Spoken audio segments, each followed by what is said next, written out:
What's up sa inyo mga pre, share ko lang sa inyo yung bago labas na website na ito na kung saan nakapag-payout tayo dito ng 2,020 pesos sa GCash ngayong araw, January 15, 2024. At ito nga yung proof natin na talagang na-receive natin sa ating GCash. What's up sa inyo mga pre, so nandito na naman tayo sa bagong labas na website na kung saan pwede tayong kumita sa GCash. Ang maganda nga dito ay kikita tayo dito araw-araw. Pero syempre, bago ang lahat, kailangan muna natin mag-register dito mga pre.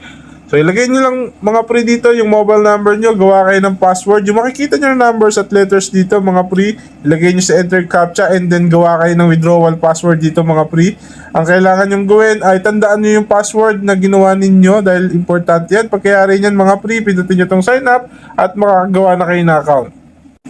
So, pagka meron na kayong account dito, mga pre, automatic meron kayong 20 pesos dito bonus na matatanggap. At dito nga mga pre, pag-uusapan natin kung paano tayong kikita gamit ang mga tractors na ibinebenta nila online. Pero syempre, so mga virtual lang yan. So, ang gagawin lang natin dito, i-avail lang natin yung product na yan and then kikita na tayo dito mga pre ng GCash income. So, pwede tayo makapag-payout dito. Pero syempre, dito muna tayo sa pinakamura nila which is 27 pesos.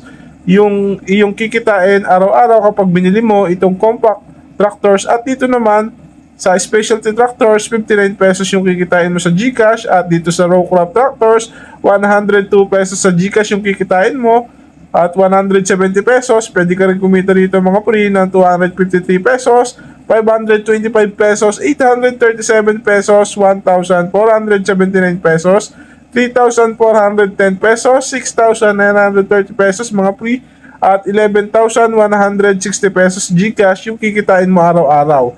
At yung pinakamalaki nga nila rito mga pre, itong 16,400 pesos yung daily income mo. All you have to do is click this price and then pagkayari niyan, pupunta ka dito sa buy product at sa GCash ka na magbabayad.